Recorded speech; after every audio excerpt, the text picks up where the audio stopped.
Esse é o SBT Notícias, informação ao vivo durante toda a madrugada. Obrigada pela sua companhia. Eu fico por aqui, mas a Kalina Sabino já está chegando com as seguintes manchetes.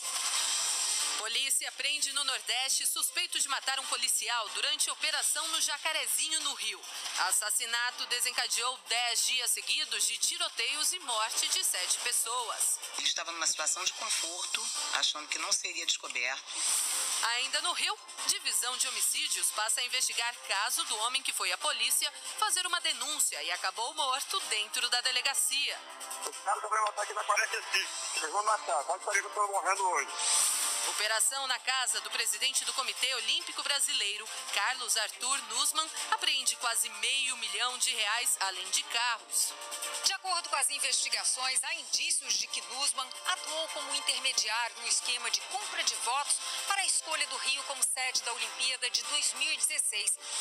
As ameaças da Coreia do Norte. Presidente da Rússia, Vladimir Putin, diz que a escalada militar pode levar a uma catástrofe mundial. A atual crise e a ameaça de uma nova guerra poderiam não existir se o Tratado de Não Proliferação de Armas Nucleares tivesse sido respeitado. Presidente Donald Trump acaba com o programa criado pelo ex-presidente Barack Obama, que protege jovens imigrantes. Procurador-geral Rodrigo Janot denuncia ao Supremo ex-presidentes Lula e Dilma, ex-ministros e políticos por organização criminosa. A denúncia já está nas mãos do ministro Edson Fachin, que vai encaminhá-la à segunda turma.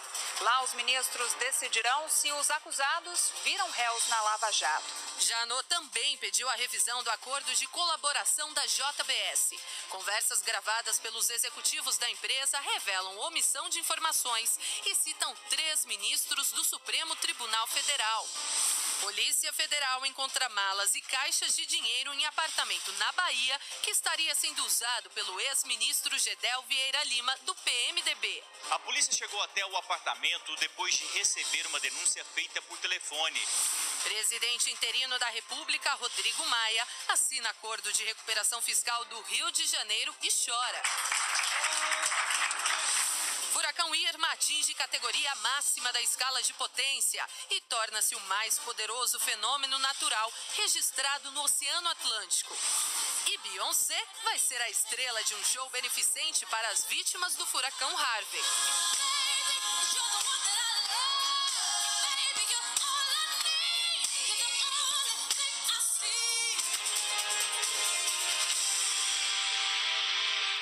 Excelente dia para você, aliás, dia lindo, hein? Principalmente para quem vai pegar o feriadão prolongado. Mas antes de viajar, bora ficar bem informado aqui com a gente no SBT Notícias. Eu sou a Kalina Sabino e te faço companhia.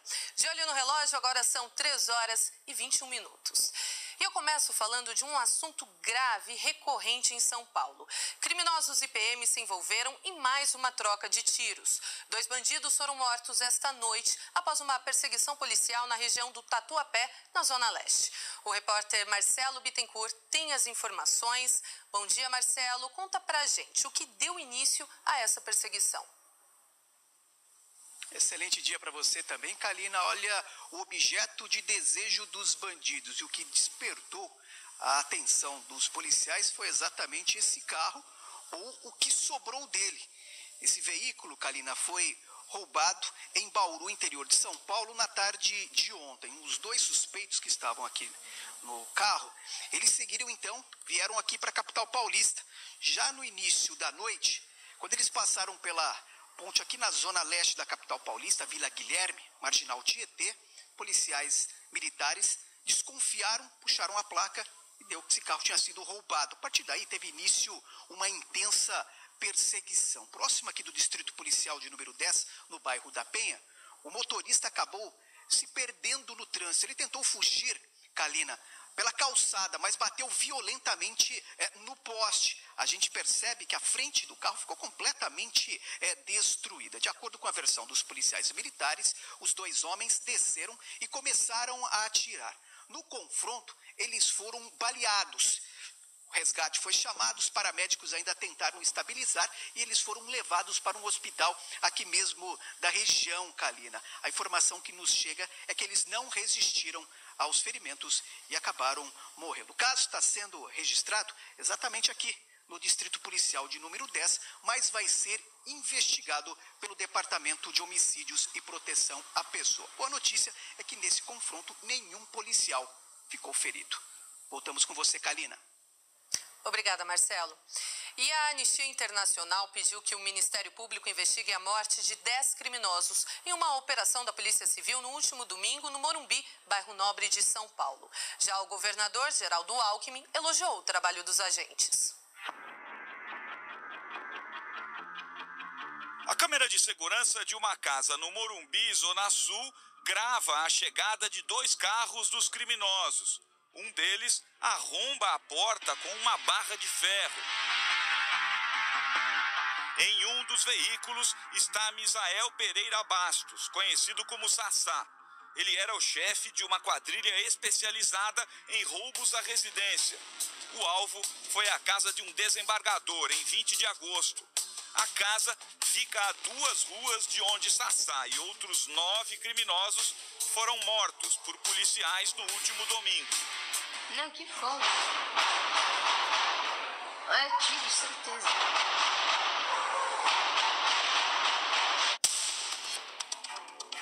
A casa do magistrado estava vazia. As câmeras mostram que Sassá não usa sapatos, apenas meias para não alertar os vizinhos.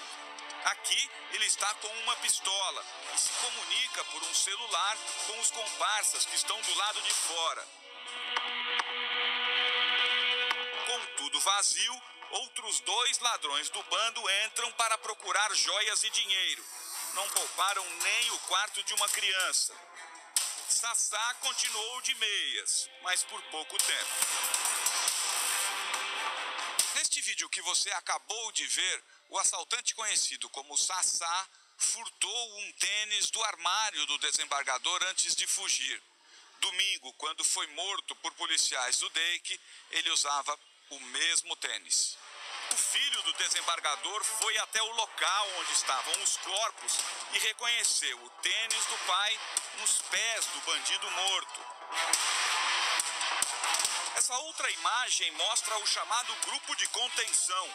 Os bandidos que ficam do lado de fora com carros blindados e armados de fuzis. Eles veem a chegada da polícia e atiram. A ação do DEIC recebeu hoje críticas da Anistia Internacional, que pediu uma investigação rigorosa.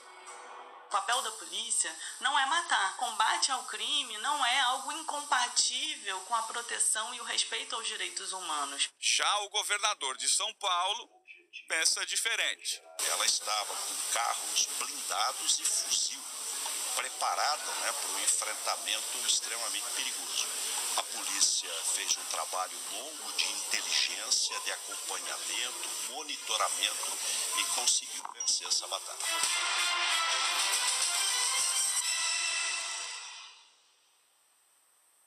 Criminosos explodiram 2 caixas eletrônicos da única agência bancária de Arambaré, no Rio Grande do Sul. E até agora, ninguém foi preso. O impacto das explosões destruiu o forro de um banheiro e de 2 quartos da casa de Adão. Paredes racharam e vidros quebraram. Foi horrível, né? Um dinamite, foi 2 explosões, uma seguida da outra, né? A casa do aposentado faz divisa com a única agência bancária de Arambaré, no sul do estado. Segundo moradores, os 9 criminosos chegaram em 3 carros. Em meia hora, eles explodiram os 2 caixas eletrônicos. Testemunhas disseram que os criminosos fugiram por esta estrada em direção à zona rural. Aqui eles abandonaram um dos carros e chegaram a trocar tiros com PMs de uma cidade vizinha, mas conseguiram escapar. Em menos de uma semana, este foi o 4º ataque a banco no Rio Grande do Sul.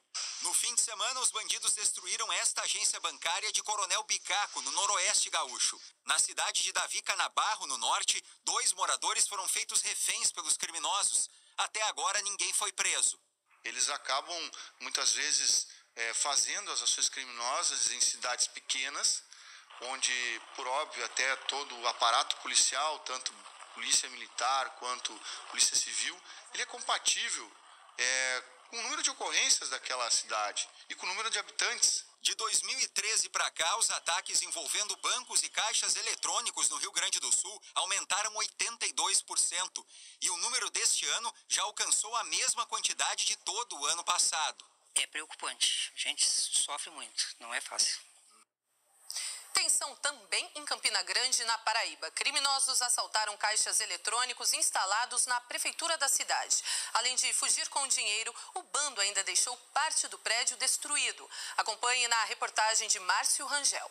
Estas imagens foram feitas pela primeira equipe de policiais que chegou no local e revelam a destruição provocada pelos bandidos. Tudo aconteceu por volta das 4h30 da manhã. De acordo com a polícia, o bando era formado por 5 homens, que ocupavam um carro e uma moto. Primeiro, eles arrombaram a porta principal da secretaria, entraram no local e explodiram os artefatos. A quadrilha colocou explosivos nos 2 caixas eletrônicos instalados no setor de arrecadação que fica no térreo, mas apenas um dos artefatos foi detonado.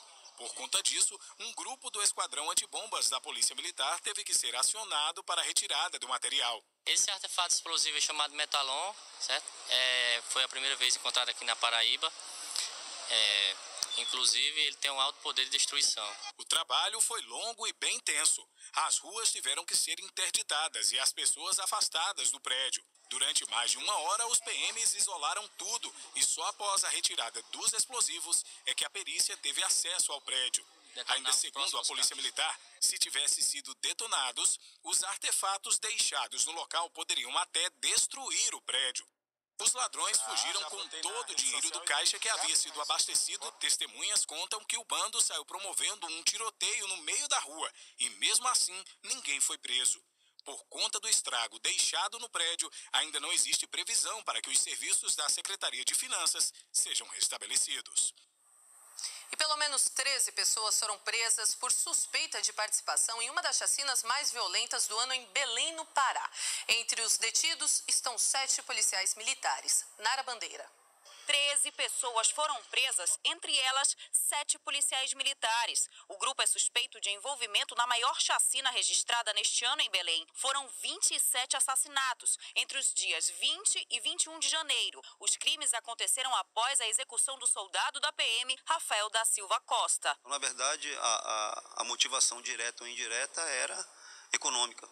Era ganhar dinheiro com a prática desses delitos, como homicídio, sequestro, extorsão. A operação faz parte das investigações de 45 homicídios registrados em 4 chacinas na Grande Belém. Os crimes aconteceram entre janeiro e junho deste ano. Armas e documentos apreendidos na operação desta terça-feira serão periciados. O delinquente não tem cor dos olhos, sorriso, nome. Ele é um delinquente, ele é um fora da lei e, como tal, o Estado vai tratá-lo como fora da lei. A Polícia Federal cumpriu nesta terça-feira mandados de busca e apreensão no Comitê Olímpico Brasileiro e também na casa do presidente da entidade, Carlos Arthur Nussmann. Uma empresária foi presa durante a operação que investiga a compra de votos na escolha do Rio de Janeiro como sede da Olimpíada de 2016.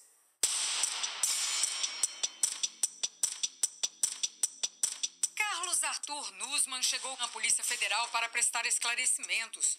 Na casa dele, no Leblon, na zona sul do Rio, agentes da Polícia Federal e do Ministério Público encontraram o equivalente a quase R$500 mil em espécie. Também foram feitas buscas no Comitê Olímpico Brasileiro. De acordo com as investigações, há indícios de que Nussmann atuou como intermediário no esquema de compra de votos para a escolha do Rio como sede da Olimpíada de 2016. O dirigente teve que entregar os 2 passaportes dele, um brasileiro e um russo, à Polícia Federal. Não existem fortes indícios de nada. Ele afirma que não atuou de maneira nenhuma irregular, nada foi feito de errado durante a campanha. Na operação foi presa Eliane Cavalcante, braço direito do empresário Arthur Soares. Ele é conhecido como Rei Arthur, por ter fechado contratos de R$3 bilhões com o governo de Sérgio Cabral, preso desde novembro. A polícia não conseguiu prender Arthur. Ele mora neste condomínio de luxo em Miami. Foi um ato planejado. A vinda dos Jogos Olímpicos para o Brasil trouxe uma oportunidade imensa para vários agentes públicos ou privados ganharem, seja licitamente, mas também ilicitamente. Arthur é suspeito de ter transferido $2 milhões a mando de Cabral para a conta do filho de um membro do Comitê Olímpico Internacional, o senegalês Lamine Diack, 3 dias antes do Rio ser eleito sede da Olimpíada. Ainda não se sabe se outros delegados do comitê foram subornados. A Justiça decretou o bloqueio de R$1 bilhão em bens de Nussmann, Arthur Soares e Eliane Cavalcante. A defesa de Sérgio Cabral disse que as acusações são um assinte, ou seja, um insulto ao ex-governador, ao Brasil e aos membros do Comitê Olímpico Internacional. Nossa equipe não conseguiu contato com os advogados de Arthur Soares e de Eliane Cavalcante. E o Procurador-Geral da República, Rodrigo Janot, denunciou ao Supremo Tribunal Federal os ex-presidentes Lula e Dilma Rousseff por organização criminosa. A denúncia inclui ainda ex-ministros e políticos do Partido dos Trabalhadores. Na mira da Procuradoria-Geral da República, 2 ex-presidentes. Lula e Dilma Rousseff são acusados de encabeçar e estruturar uma organização criminosa criada para praticar delitos como cartel, corrupção e lavagem de dinheiro. A suspeita é que eles tenham atuado pelo menos entre 2002 e meados de 2016. A denúncia no âmbito da Operação Lava Jato foi enviada nesta terça-feira ao Supremo Tribunal Federal. Também fariam parte do esquema outros petistas: a senadora Gleisi Hoffmann, os ex-ministros Antônio Palocci, Guido Mantega, Edinho Silva e Paulo Bernardo e o ex-tesoureiro do PT, João Vacari Neto. Para Rodrigo Janot, eles constituíram, integraram e estruturaram a organização, cometendo vários crimes contra a administração pública em geral. Para arrecadar propina, os envolvidos usavam empresas como a Petrobras, o Banco Nacional de Desenvolvimento e o Ministério do Planejamento. Ao todo, teriam recebido quase R$1,5 bilhão. É dinheiro que não acaba mais. Com esse valor, daria para construir 30 mil casas populares, comprar 24 mil viaturas policiais ou ainda 18 mil ambulâncias. Além do PT, integrariam um núcleo político representantes do PMDB e do PP, que também receberam juntos vantagens indevidas da ordem de R$1,5 bilhão. Segundo a denúncia, Lula atuou diretamente na negociação espúria em torno da nomeação de cargos públicos para obter de forma indevida apoio junto ao PP e ao PMDB para que seus interesses e do grupo político fossem acolhidos no âmbito do Congresso Nacional. O primeiro episódio narrado sobre Lula seria de 2002, quando teria aceito dinheiro da Odebrecht para a campanha presidencial em troca de beneficiar o grupo caso fosse eleito. Para o procurador-geral, Lula foi o grande idealizador da organização. O caso vai ser analisado pelo Supremo Tribunal Federal porque uma das envolvidas, a senadora Gleisi Hoffmann, tem foro privilegiado. A denúncia já está nas mãos do ministro Edson Fachin, que vai encaminhá-la à segunda turma. Lá, os ministros decidirão se os acusados viram réus na Lava Jato. Se forem condenados, eles podem pegar até 8 anos de prisão. Podem ainda ter que ressarcir a Petrobras em R$6,5 bilhões, além de pagar indenização da ordem de 300 milhões e perder cargos e funções públicas. Na denúncia, Janot também pede para que a Justiça Federal do Paraná receba as investigações relativas a pessoas sem prerrogativa de foro no STF e cujas condutas não estão diretamente relacionadas ao grupo denunciado. Em nota, o ex-presidente Lula disse que a denúncia é parte de uma campanha de perseguição de setores partidarizados da justiça. A ex-presidente Dilma Rousseff afirmou que a acusação não tem qualquer fundamento. A senadora Gleisi Hoffmann também disse que a ação é sem fundamento. O ex-ministro Paulo Bernardo alega que não teve conhecimento da denúncia. Edinho Silva garantiu que sempre agiu de forma ética e legal. O ex-ministro Guido Mantega afirmou que é contraditório a Procuradoria oferecer denúncia com base na palavra de delatores, no momento em que as delações estão sob suspeita. João Vacari Neto disse que sempre atuou dentro da lei e o ex-ministro Antônio Palocci preferiu não se pronunciar. E o ex-presidente Lula encerrou a caravana pelo Nordeste. A última parada foi em São Luís, no Maranhão. Lula percorreu mais de 4.300 quilômetros, passando por 32 municípios em todos os 9 estados nordestinos. Em Teresina, recebeu o título de doutor honoris causa pela Universidade Federal do Piauí. E o último compromisso foi um ato público em frente ao Palácio dos Leões, sede do governo do Maranhão. O Congresso encerrou esta noite a votação do projeto de revisão das metas fiscais. O governo vai poder fechar as contas públicas com déficit de 159 bilhões de reais neste e no ano que vem. Os deputados também aprovaram em primeiro turno o texto principal da reforma política, que prevê o fim das coligações e cláusula para reduzir o número de partidos no país. Os destaques vão ser votados na próxima semana. O plenário do Senado aprovou ainda a medida provisória que cria a TLP, taxa de longo prazo nos financiamentos concedidos pelo BNDES. Os professores da rede pública estadual do Rio Grande do Sul decretaram greve por tempo indeterminado. Eles afirmam que só receberam R$ 350 do salário de agosto. O sindicato da categoria diz que não vai ser feito plano de recuperação de aulas enquanto o governo não acabar com os parcelamentos. E para amenizar a seca na capital Goiânia, o governo de Goiás está retirando água de represas em áreas particulares e devolvendo aos rios. Uma operação foi montada para encontrar estes reservatórios e verificar se estão regularizados. Enquanto muitos bairros de Goiânia estão assim, sem água, olha só essa represa em uma propriedade particular, a poucos quilômetros do centro da cidade. A Polícia Civil e a Secretaria de Meio Ambiente estão de olho em locais como esse. Reservatórios cheios de água, com ou sem licença ambiental, mas que estejam represando o que a população tanto precisa. A fiscalização, que deve durar até o fim do período da seca, já encontrou várias irregularidades. Nós já tivemos aí cerca de 8 embargos, 10 autos de infração e totalizando aí um total de R$ 266 mil em multas, e também já fizemos 6 lacramentos, alguns pivôs e algumas bombas d'água. Nessa represa encontrada durante a fiscalização, a Saniago foi acionada. Em casos como esse, o interesse público deve ser maior que o privado, e uma propriedade particular não pode reservar água para uso exclusivo. Técnicos utilizam uma bomba para retirar parte da água da represa. A água que vem da outra represa deságua nessa aqui e depois segue por esse caminho natural até chegar no meio da mata, onde está o córrego Capivara. Essa água vai chegar no rio Meia Ponte, que abastece a capital. É uma medida, que a Polícia Civil, a SECIMA e a própria Saniago encontrou para ver se soluciona esse problema emergencial que é a falta de água em Goiânia.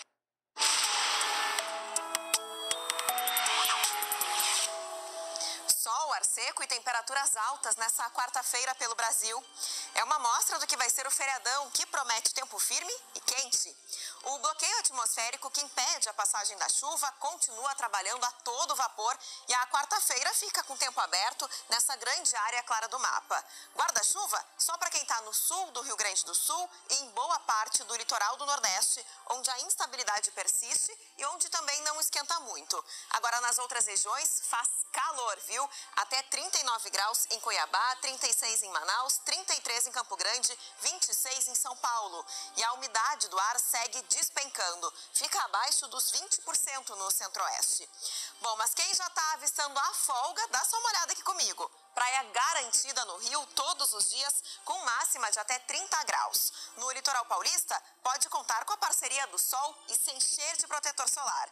Em Santa Catarina, a previsão é a mesma, sol e bastante calor. Só no Nordeste que aí não tem jeito. Melhor achar programações em locais fechados, porque não vai dar nada de praia por lá. O furacão Irma atingiu nesta terça-feira a categoria 5, a máxima da escala de potência, e já é o mais poderoso fenômeno natural registrado no Oceano Atlântico. As imagens de satélite mostram a aproximação do furacão. Neste vídeo, divulgado por cientistas americanos, é possível ver um avião passando pela rota do Irma. A trajetória ainda é incerta, mas a previsão é que o furacão atinja primeiro o território americano de Porto Rico e depois avance para outras áreas. As autoridades alertam para os estragos que os ventos de quase 300 km por hora podem causar. O governador da Flórida pediu para a população se preparar desde já. Nas ilhas caribenhas e em algumas cidades americanas, muitas pessoas foram às compras para estocar água e comida. E as crescentes ameaças feitas pelo regime do ditador norte-coreano Kim Jong-un continuam provocando reações dos principais líderes globais. O presidente russo Vladimir Putin disse que a escalada militar pode levar a uma catástrofe mundial. Já Donald Trump autorizou nesta terça-feira a venda de armamentos sofisticados a japoneses e sul-coreanos. No Japão, aliás, a possibilidade de um ataque da Coreia do Norte estimulou o debate sobre a fabricação de uma bomba atômica no país. Sérgio Wood. A esquadra sul-coreana na costa leste do país faz parte da segunda etapa dos exercícios militares. A resposta à vizinha Coreia do Norte começou com voos de reconhecimento e lançamentos de mísseis. Nesta terça, o embaixador norte-coreano na ONU disse durante a Conferência do Desarmamento em Genebra que o teste nuclear do último domingo foi um dos presentes que os Estados Unidos vão continuar recebendo enquanto recorrerem a provocações. Nuclear threat against my country. Por outro lado, Donald Trump anunciou em suas redes sociais que autorizou a venda de armas sofisticadas ao Japão e à Coreia do Sul. A atual crise e a ameaça de uma nova guerra poderiam não existir se o Tratado de Não Proliferação de Armas Nucleares tivesse sido respeitado. Países como os Estados Unidos e o Reino Unido, que encabeçam o grupo dos que pedem o fim do programa da Coreia do Norte, também não fizeram sua parte. Norte-americanos e britânicos, além dos franceses, chineses e russos, comprometeram-se na década de 70 a não aumentar e gradativamente eliminar suas armas nucleares, o que nunca aconteceu. O Clube das Armas Nucleares, que ainda inclui Índia, Paquistão e Israel, tem quase 16 mil bombas, a maior parte na Rússia e Estados Unidos. O Japão já avisou que pode seguir o mesmo caminho. Um ataque a um posto de combustíveis deixou 7 pessoas mortas no México.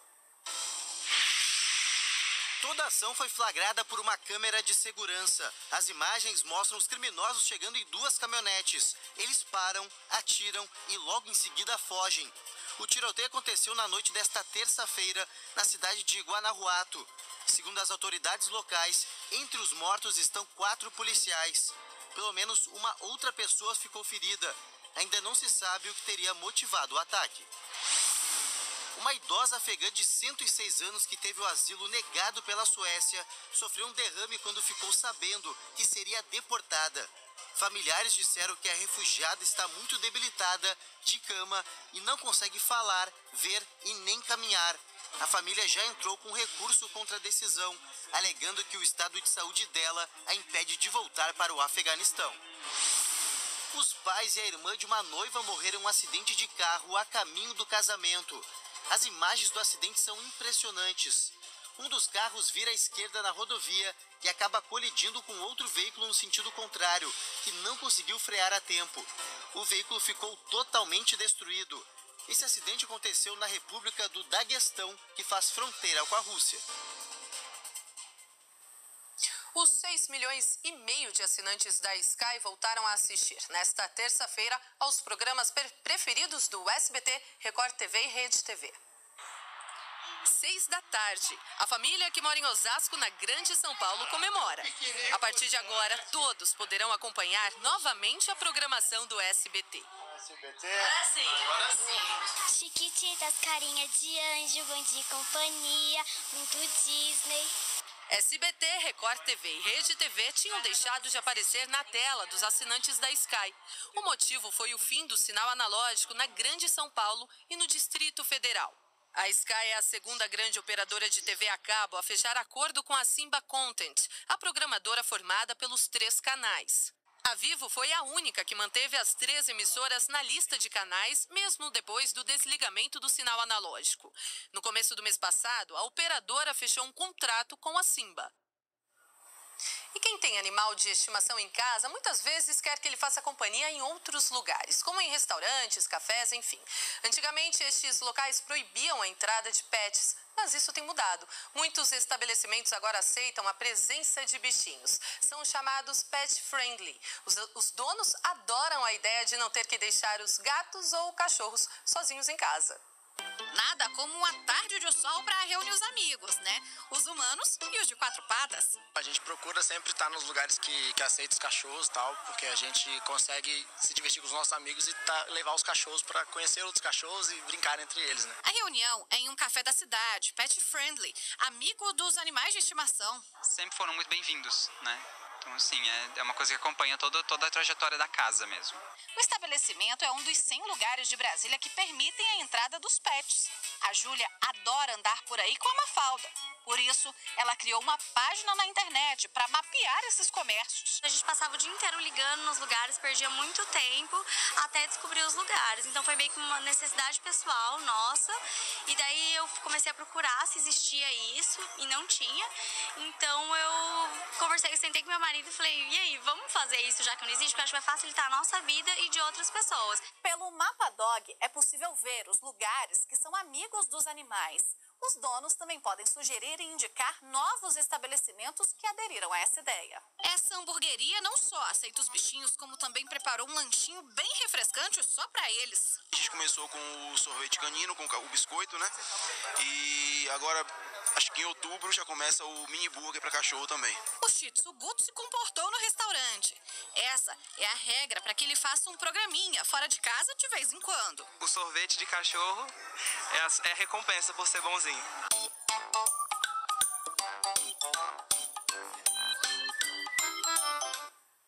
E a seguir, operação prende 4 policiais civis suspeitos de envolvimento em sequestros e casos de corrupção. Homem vai à polícia fazer uma denúncia e acaba morto dentro da delegacia. Presidente da República em exercício, Rodrigo Maia, homologa socorro ao estado do Rio de Janeiro e chora. É daqui a pouquinho no SBT Notícias.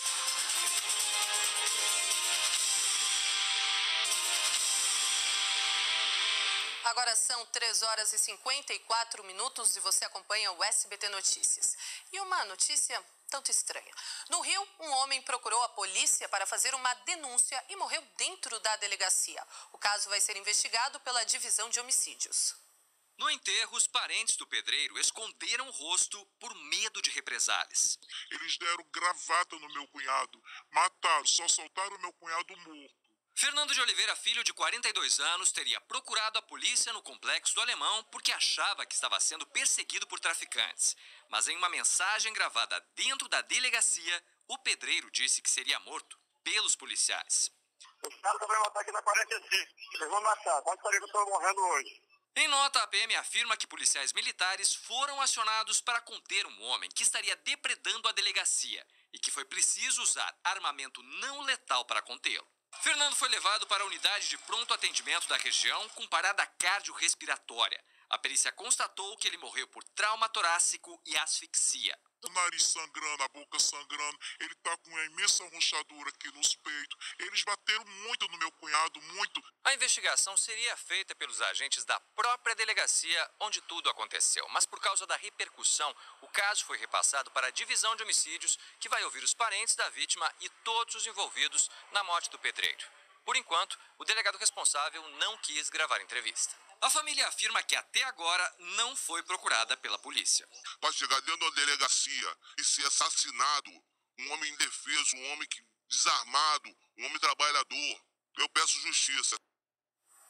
E ainda no Rio de Janeiro, uma operação conjunta entre o Ministério Público e a Polícia Civil terminou com 4 policiais civis presos. Eles são suspeitas de envolvimento em sequestros e casos de corrupção. Na operação batizada de Quarto Elemento, foram cumpridos 6 mandados de prisão e 19 de busca e apreensão. Segundo a investigação, os policiais levavam as vítimas para a delegacia, alegando qualquer prática criminosa. Em troca da liberação, exigiam altas quantias em dinheiro e agrediam as vítimas fisicamente. Na casa de um dos policiais presos, foram encontrados cerca de R$40 mil em dinheiro. Agora vamos dar uma olhada em outras notícias de destaque pelo Brasil. A Justiça de São Paulo condenou a 2 anos de prisão em regime fechado por abuso sexual o ajudante-geral Diego Ferreira Novas, de 27 anos. Ele já estava preso desde o último sábado, depois de ter atacado 2 passageiras de ônibus em menos de uma semana na região da Avenida Paulista. Diego já tinha 17 passagens pelo mesmo crime. Agora ele foi condenado por causa de um abuso cometido em 2013. Ele continua detido após ter a prisão preventiva decretada no último domingo pelo crime de estupro. Um grave acidente numa praça de pedágio resultou na morte de um homem em São Miguel do Iguaçu, no Paraná. O jovem de 20 anos perdeu o controle do veículo, que decolou ao tocar no meio-fio e bater na divisória das pistas. Com a força do impacto, a vítima morreu na hora. A polícia investiga o que causou o acidente. 2 menores de idade envolvidos na morte de um motorista do aplicativo Uber foram detidos em Porto Alegre.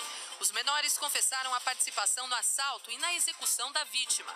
Mas, segundo a polícia, o disparo foi dado por Leonardo Goulart Menezes, de 19 anos, que já tem passagens por tráfico de drogas e homicídio, e ainda não foi localizado. Rafael Gardini Gomes, de 34 anos, foi baleado na nuca dentro do carro na sexta-feira passada. Ele foi o 5º motorista de aplicativo morto este ano na região metropolitana de Porto Alegre. E em Minas Gerais, 3 agências bancárias foram alvos de criminosos. Os ataques em Campos Gerais, Itaiandu e São Pedro da União aconteceram durante a última madrugada.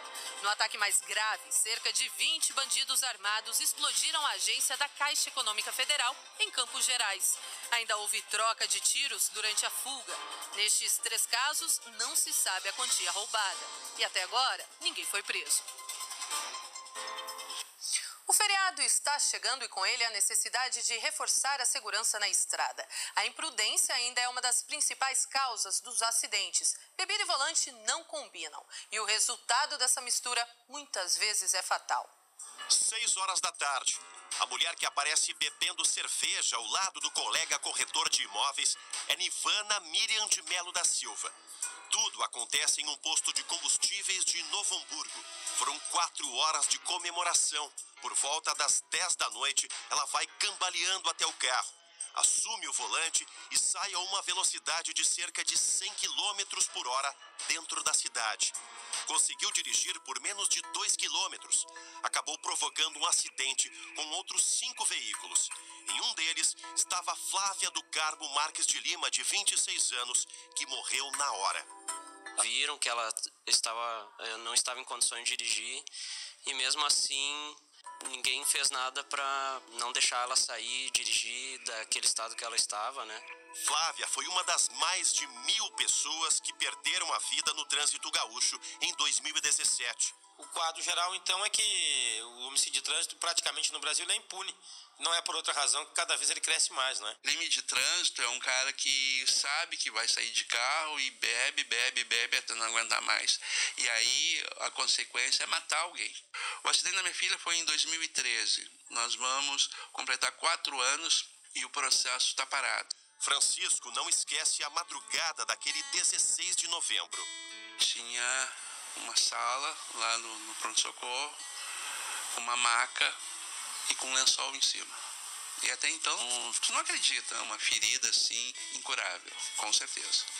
Bruna Capaverde estava com 15 anos, uma menina cheia de sonhos, todos interrompidos pela violência no trânsito. Um motorista bêbado furou o sinal vermelho e bateu em cheio no carro em que ela estava. Diego Alberto Joaquim da Silva, na época com 29 anos, chegou a ser preso em flagrante, mas acabou solto menos de 12 horas depois. Há 5 anos, um movimento chamado Não Foi Acidente tenta mudar a legislação de trânsito no Brasil. Um projeto de lei encaminhado à Câmara dos Deputados prevê um aumento nas penas de quem mata ao volante. Hoje, o período máximo é de 2 a 4 anos de cadeia. A nova proposta é bem mais rígida, exige de 5 a 8 anos de prisão. Mas a iniciativa no Congresso simplesmente não anda. O veículo se constitui de uma espécie de arma no trânsito, né? Nós temos que estar focados permanentemente para evitar de amanhã depois se envolver num acidente e vir a responder pelos atos praticados. A gente vai tentar até o fim fazer justiça. Não queremos vingança, nós queremos justiça. E metade dos passageiros que ocupam o banco traseiro do carro viajam sem cinto de segurança pelas estradas do país. Estudos comprovam que o uso do equipamento diminui em 50% o risco de ferimentos graves em acidentes. Oba, tá chegando o feriado. Pode se preparar para fazer alguns movimentos. E aí sim. Opa, só não esquece, tem que ouvir esse barulhinho antes de pegar a estrada. Assunto batido? Pode ser, mas pelo jeito essa tecla não funciona, principalmente no banco de trás. Um pouquinho complicado, mas a gente tenta educar, né? Sabe o que parece? Que o susto serve como um despertador. Foi assim que a Ariadne acordou. O motorista do carro freou e eu estava sentada no meio, porém sem cinto. Eu voei para frente e bati o rosto. Fui descendo, deslizando o rosto no painel do carro. É que o impacto nas estradas geralmente oferece alto risco. Era melhor saber disso só assim, pelos testes com bonecos. Mas não, é a cena mais comum do que se imagina na vida real. No caso da minha filha, voar sem estar usando o cinto, eu precisei segurá-la aqui no meio. Motoristas e passageiros se arriscam demais. Nas estradas, em quase metade dos carros, os passageiros do banco de trás viajam sem cinto de segurança. O levantamento envolveu 82 mil veículos. Esse tipo de ação, esse tipo de atitude tem o risco, então conscientizar-se antes de tudo. O interessante dessa pesquisa é que ela não foi feita com base em questionário, perguntando para as pessoas, usa cinto ou não usa cinto? Não, a pesquisa foi feita pela observação em estradas bastante movimentadas. Agora, que efeito deve ter esse estudo? Fiscalização maior na pista. O que acontece principalmente nos feriados? Eu exijo. É mesmo? Que tem que usar. Não só pensando em evitar multa, mas em respeitar a vida, para não ter que dizer depois, sinto muito. E a partir desta quarta-feira, o gás de cozinha vai ficar mais caro. A Petrobras anunciou um aumento que varia entre 11,3% e 13,2% para o gás vendido em botijões de até 13 quilos. Já no caso do gás usado pela indústria e no comércio, a alta será em média de 2,5%. E no Paraná, uma sessão da Câmara de São Carlos do Ivaí terminou em agressão entre dois vereadores. A sessão discutia a conclusão da obra de pintura de um hospital da cidade, quando um dos parlamentares cobrou uma dívida do colégio. Eu tinha um cheque para receber aí de R$ 1.500. Se eu recebesse do amigo vereador aqui, eu ia doar para pintar o hospital. A frase deu início a uma confusão. Durante a briga, um dos vereadores quebrou a perna. A presidência da Câmara informou que os envolvidos serão punidos e podem até perder o mandato. O presidente da República em exercício, Rodrigo Maia, homologou ontem o acordo de recuperação fiscal do estado do Rio de Janeiro. O programa prevê a moratória da dívida do Estado com a União, o corte de gastos e o aumento da receita. Na cerimônia de assinatura no Palácio do Planalto, Rodrigo Maia chorou. O ministro da Fazenda, Henrique Meirelles, disse que o ajuste vai permitir ao Estado conseguir empréstimos do BNDES de 11 bilhões de reais. A Companhia Estadual de Água e Esgoto será dada como garantia. O dinheiro deve colocar os salários do funcionalismo em dia. O fim de um programa que protege jovens imigrantes, criado pelo ex-presidente norte-americano Barack Obama, gerou protestos nos Estados Unidos. Yula Rocha. O pesadelo dos chamados Dreamers ou sonhadores. Centenas de pessoas tomaram as ruas de Nova York e Washington para protestar em solidariedade aos imigrantes. Eles podem perder o direito conquistado há 5 anos de viver, trabalhar e estudar legalmente nos Estados Unidos. São 800 mil filhos de imigrantes ilegais trazidos ao país, ainda crianças, beneficiados pelo programa DACA, que o governo Trump acaba de dar fim. Caberá ao Congresso apresentar uma alternativa nos próximos 6 meses. Sob proteção federal, esses jovens imigrantes entregaram nome completo, telefone, endereço, informações que podem ser usadas para a deportação deles, se o Congresso não agir. O presidente Donald Trump prometeu apenas compaixão. O assunto é prioridade para democratas e republicanos. Para os grandes empresários, a reforma imigratória é mais importante que a tributária. E a maioria abraça a causa desses jovens que pagam impostos e são mão de obra vital para a economia americana, que prevê um impacto de 100 a 400 bilhões de dólares no PIB se os Dreamers forem deportados. Os pais de Jay o trouxeram do México aos 5 anos de idade. Ele, que não fala uma palavra em espanhol, nunca mais voltou ao país de origem. Sou americano, ele me diz, e eu amo esse país.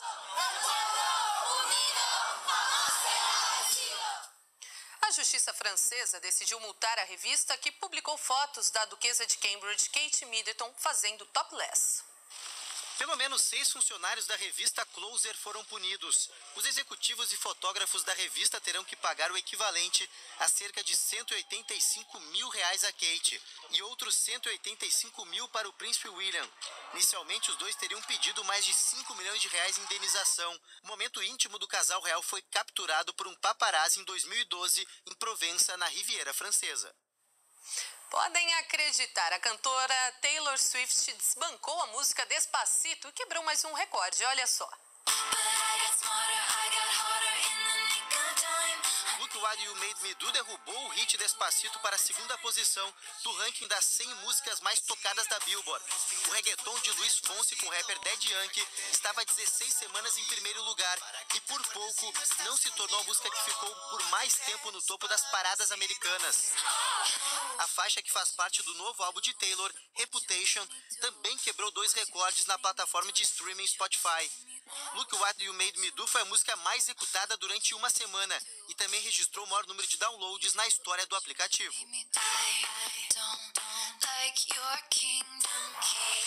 Foi divulgada nesta terça-feira a primeira imagem do ator Rami Malek como Freddie Mercury.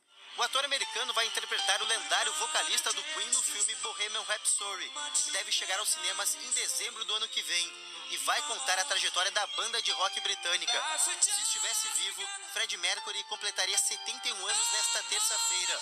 Uma voz poderosa e se tornou um ícone mundial na frente do Queen.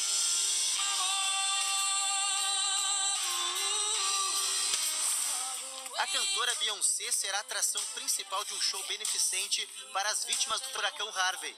Será a primeira aparição em público dela desde o nascimento dos filhos gêmeos em junho. O ator George Clooney, a cantora Barbra Streisand e a apresentadora Oprah Winfrey também estão entre as atrações confirmadas no evento. O show, que acontece no dia 12 de setembro, será transmitido ao vivo para o mundo todo pela internet.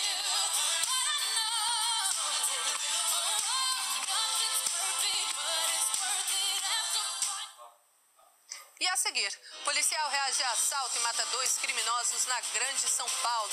Investigação apura a morte de produtor musical de Cabo Frio, no Rio, desaparecido ao sair de festa rave em São Paulo. Dinheiro encontrado em apartamento usado por ex-ministro Gedel Vieira Lima soma 51 milhões de reais. Essas notícias vocês conferem daqui a pouco com o João Fernandes.